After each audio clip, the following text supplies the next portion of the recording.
tout changement commence par une attitude de foi. Assistez à l'émission Foi en Action.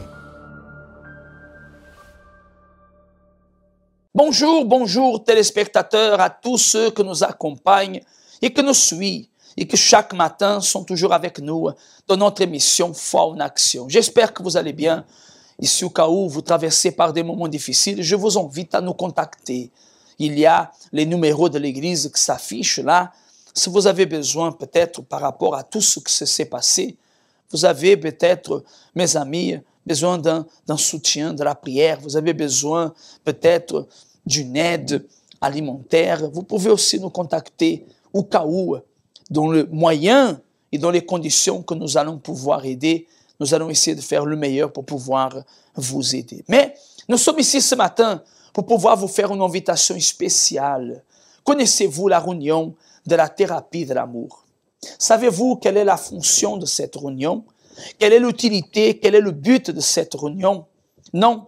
Je veux vous laisser avec un spot qui montre 10 raisons ou pourquoi on doit venir participer de la thérapie de l'amour. Et je reviens tout de suite après avec vous tous.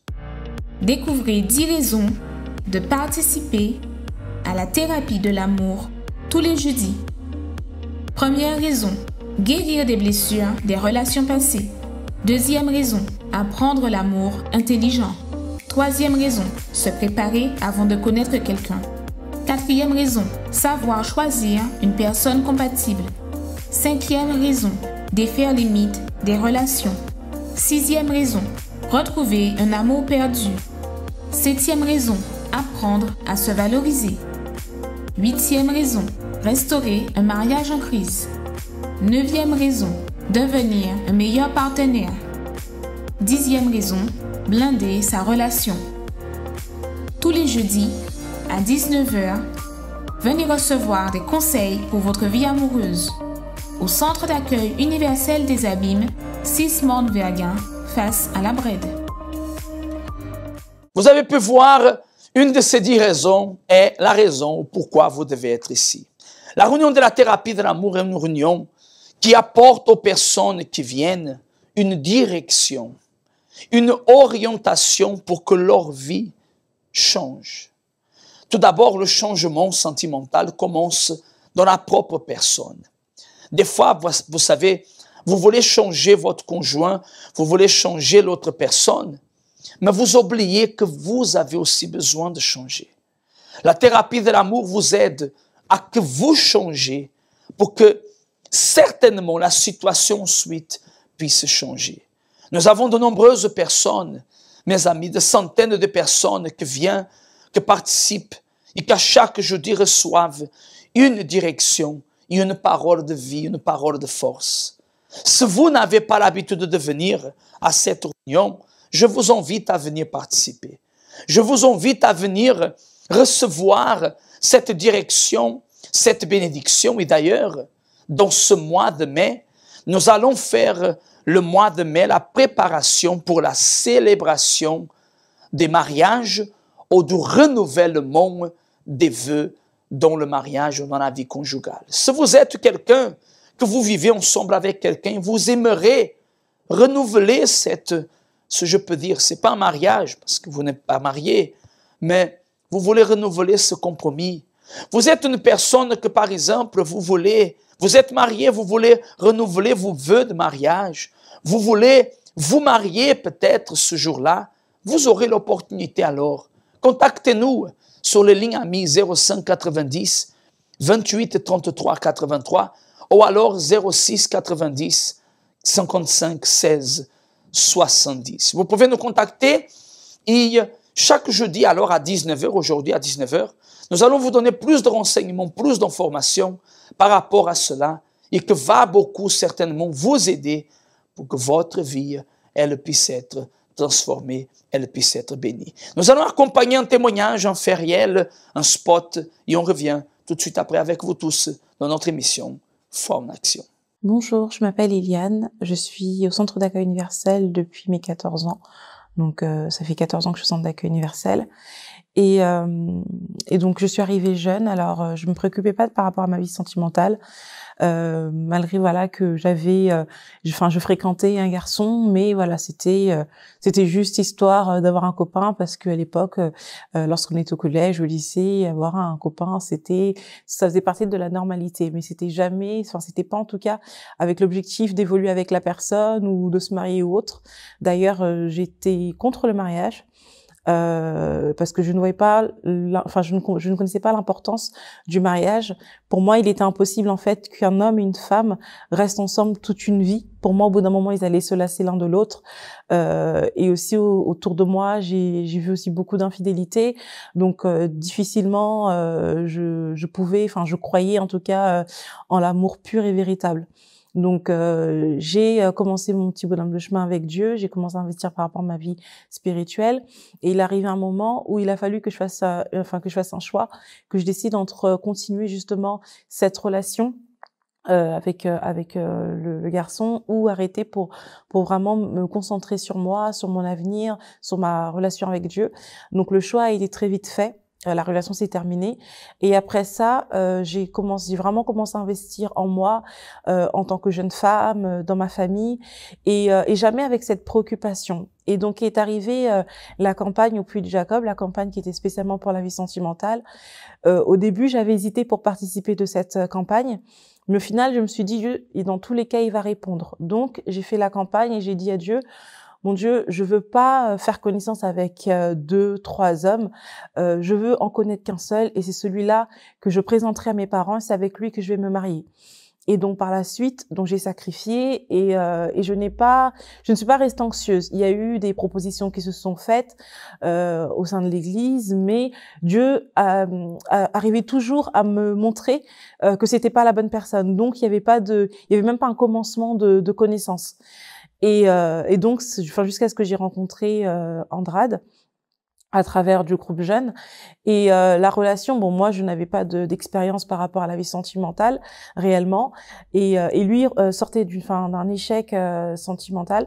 Donc c'était au départ, c'était un petit peu compliqué pour moi, parce que je me disais, lui il a déjà de l'expérience, il a un enfant, il sait comment ça se passe, et moi je n'ai pas d'expérience, je vis chez mes parents, je suis étudiante, donc c'était un peu compliqué. Mais par la suite, voilà, j'ai commencé à confier en Dieu, j'ai commencé à participer aussi de la thérapie de l'amour, et en priant, en déterminant, Dieu a commencé à révéler certaines choses aussi en moi qu'il fallait changer, et Dieu nous a bénis, donc on a pu se fiancer.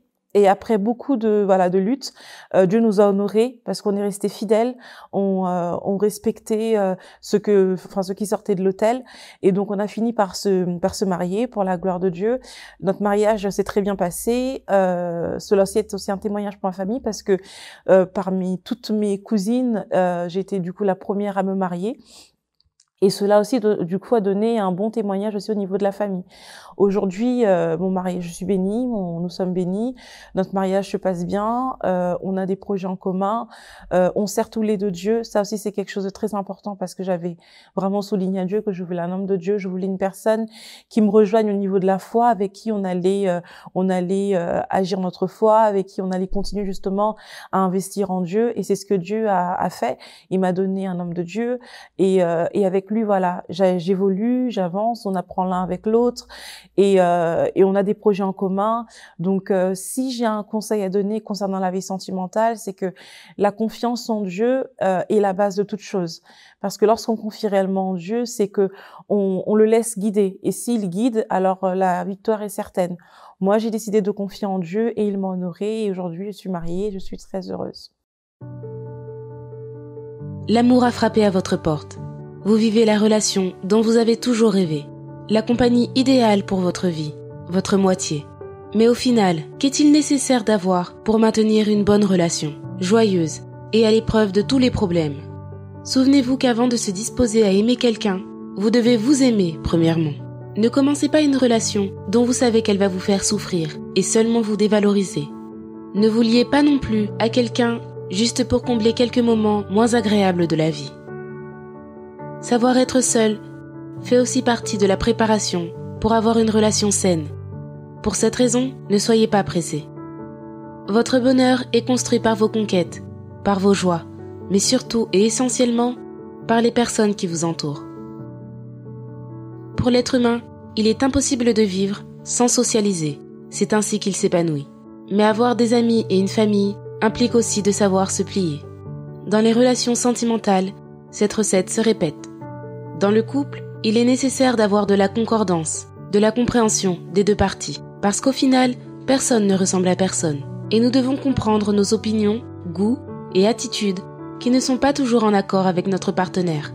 Mais au-dessus de tout cela, la base pour le succès et le bonheur dans une relation est la confiance. Sans elle, vous ne pourrez rien obtenir. Il y aura toujours des disputes, une méfiance et il n'y aura pas de liberté. Une relation solide se forme lorsque l'homme complète la femme et vice-versa. Là où il y a l'amitié, il y a de l'amour. L'important est de pardonner, valoriser chaque moment passé ensemble. Et vous, avez-vous des problèmes dans votre relation ? Faites une petite rétrospective de tout ce qui s'est mal passé afin de réussir à comprendre ce qui doit changer. Parfois, il est nécessaire de donner un pas en arrière pour en faire deux en avant. Mais souvenez-vous qu'une relation est la célébration de l'amour, de la joie. Et si vous ne ressentez pas cela, alors il est temps de changer votre vie. Il est temps de vous sentir bien et complet.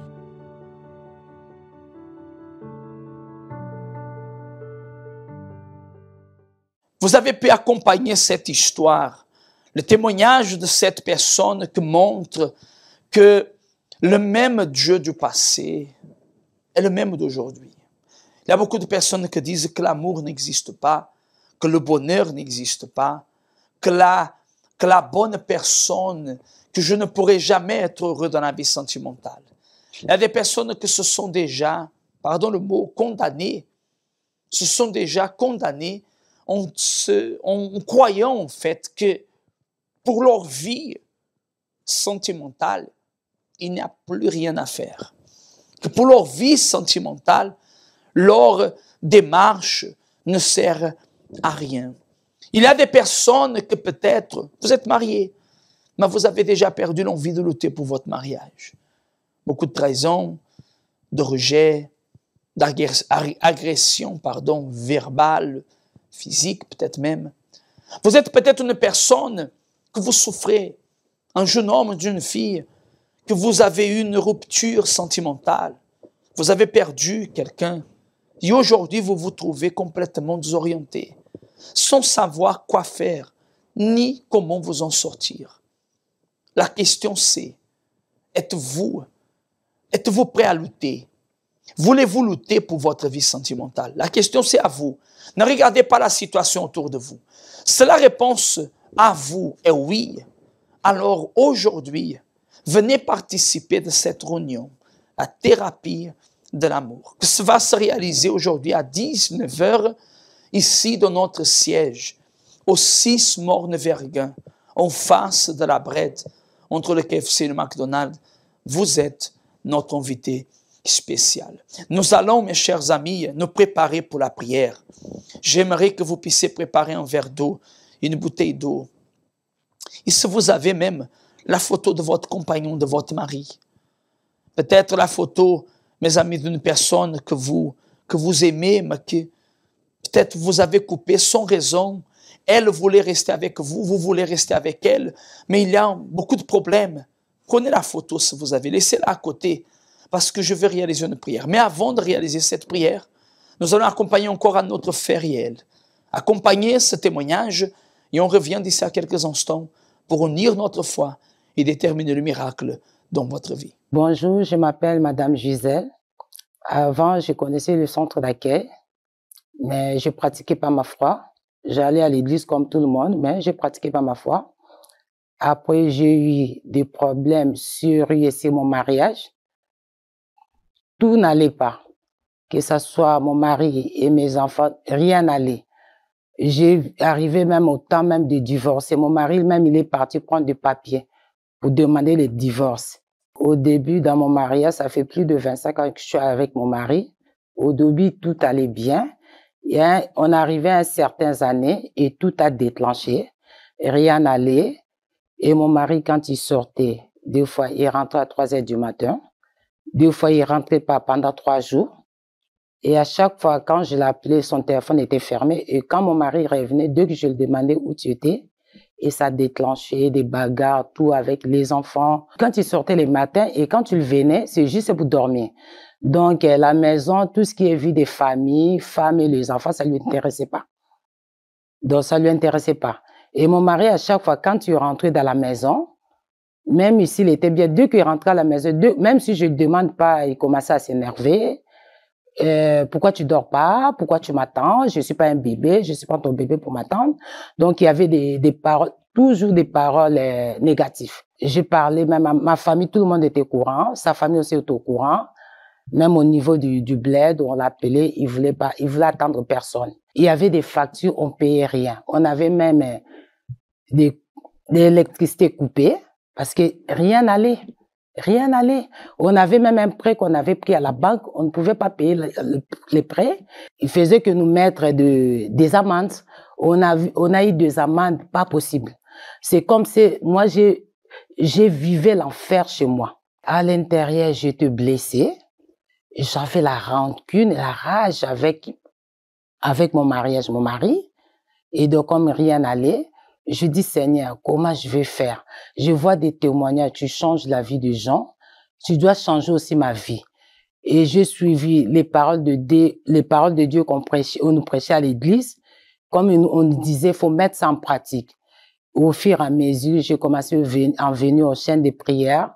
Je venais les jeudis, des fois, comme j'habite à côté, je venais à Paris. La plupart des jeudis, comme je travaille un jeudi sur 2, et je venais à chaque fois à Paris, à Saint-Denis pour la vie sentimentale. Et les vendredis, j'ai participé souvent, tous les vendredis, aux chaînes de prière pour la délivrance. Et j'allais vraiment, presque toute la semaine, j'étais à l'église. Et je fais des campagnes, mais c'était différent, ces campagnes-là. Comme on dit, il faut pardonner. Pour moi, c'était difficile. Tout ce qui s'est passé avec mon mari, avec moi et les enfants, c'était difficile pour pardonner à mon mari.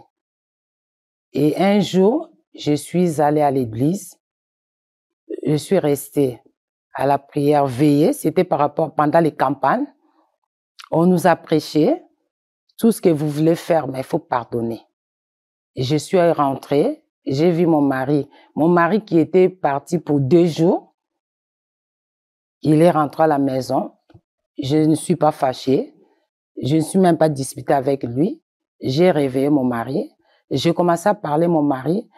À mon mari, j'ai dit tout ce qui s'est passé. Que ce soit moi ou toi, je veux qu'on revienne comme avant. Je veux que tu me pardonnes tout ce que j'ai fait. Si je t'ai offensé, pardonne-moi. Et j'ai dit à mon mari, mon pardon, c'est un pardon sincère devant mon Dieu. Et je veux que tout revienne à normal, comme toute une famille. Et j'ai pardonné à mon mari. Une semaine ou une semaine et demie après, et mon mari, quand il partait au travail, avant il m'appelait pas, et quand il m'appelle au travail, bonjour, parce que comme il m'appelle souvent maman, moi je l'appelle papa, bonjour maman, ça va, tout va bien, à la maison ça va. Même au début, mon mari s'intéressait même pas des factures de la maison, même au niveau des prêts. Et Dieu a transformé. Maintenant, c'est lui qui s'est soucieux du prêt, qu'est-ce qu'on n'a pas payé, qu'est-ce qu'on va payer, donc tout a transformé. On avait un crédit de 20 ans, on devait finir en 2022, on a fini depuis mai 2020. Aujourd'hui, Dieu a restauré mon mariage, ma vie de famille, tout. Et c'est que j'ai compris, sa parole, il faut la mettre en pratique. Il faut persévérer et demeurer dans la foi. Le moment arrive où la vie vous donne son plus grand cadeau. Elle vous fait connaître le chemin de l'amour. Rencontrez votre moitié, votre partenaire, votre fidèle compagne ou compagnon. Dans le mariage, tout ne se passe pas toujours comme on s'y attend, pour divers motifs ou le fait d'être surpris par beaucoup de pierres sur le chemin du bonheur. La vérité est qu'il ne suffit pas d'avoir des sentiments. Un mariage implique l'union, la confiance et par-dessus tout la compréhension des 2 parties. Il est nécessaire de s'entendre, de reconnaître le bon et le mauvais côté de chacun, pour réussir à surpasser les obstacles de la vie. pour que les deux deviennent un seul. Et cela oui, est la véritable clé du succès dans le mariage. Dans ce parcours à deux, tout est possible, mais les problèmes tels que les maladies ou les problèmes financiers peuvent ébranler n'importe quel mariage. Et pour que vous n'en soyez pas victime, maintenez une posture positive et croyez dans le changement. Combien de personnes sont maintenant en train de passer par de sérieuses difficultés dans leur vie, ayant faim ou même froid, dans la solitude? En vérité, quel est votre véritable problème? Mettez un point final à ces disputes qui ne vous emmènent nulle part. Luttez pour votre relation. Participez à la thérapie de l'amour.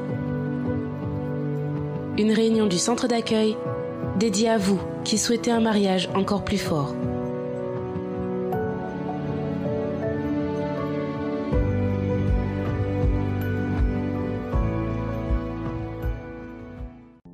Parler avec bon Dieu, c'est ça nous toutes besoin. C'est lui qui a nous force pour nous arriver à affronter toute difficulté qui viennent contre nous. Pareil en de l'eau, c'est moment à la prière. Seigneur notre Dieu, Seigneur notre Père, nous voici, mon Dieu, des résultats, des faits réels, des preuves que montrent à ces personnes que nous accompagnent qu'il y a une solution. Mon Dieu, je ne sais pas quelle est la religion de cette personne. Et je dis cela pour montrer à cette personne que notre préoccupation n'est pas sa religion, mais sa foi. Et si elle croit, si elle a la foi, alors là où elle est unie avec nous, le Seigneur est présent avec elle. Le Seigneur est là où elle est, à l'hôpital, dans la rue, peut-être, Seigneur, en prison, à la voiture, au travail, au lit, peu importe, le Seigneur est là. Et je te demande que tu puisses visiter ces personnes. Visiter ces personnes là où elles nous accompagnent, là où elles nous suivent. Des personnes que peut-être vont sortir pour le travail, mais angoissées, opprimées. Mon Seigneur, consacre et bénisse cette eau.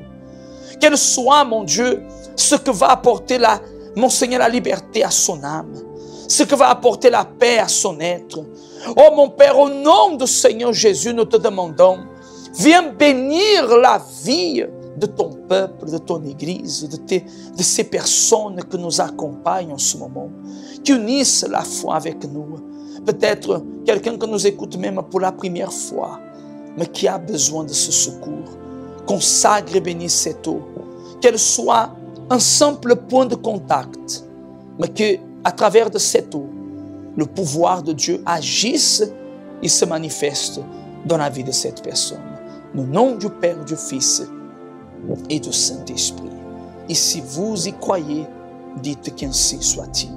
Buvez de cette eau et soyez bénis par la foi. Au nom du Seigneur Jésus. Qu'ainsi soit-il. Mes chers amis, aujourd'hui, 19h, vous êtes notre invité spécial. Mais je voulais terminer notre émission en vous faisant une invitation spéciale pour ce dimanche. Ce dimanche, à Pointe-à-Pitre, nous allons réaliser la libération des opprimés.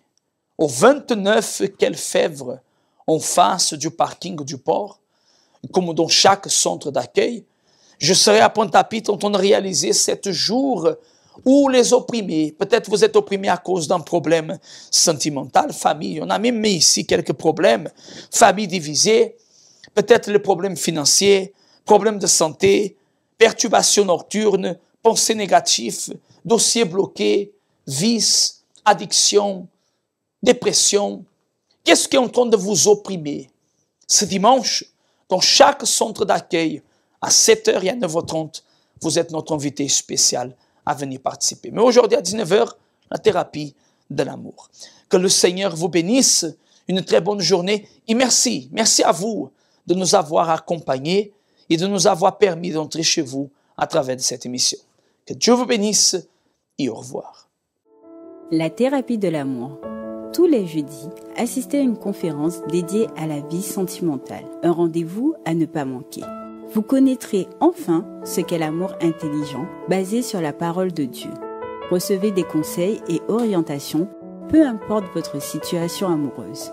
Que vous soyez marié, en couple, veuve, célibataire ou divorcé. Découvrez comment obtenir votre bénédiction sentimentale. Apprenez à aimer d'un amour intelligent. Dans notre siège, au 6 Mornbergen, route des Abîmes, face à la Brède. Chaque jeudi à 19h au centre d'accueil des Abîmes. La thérapie de l'amour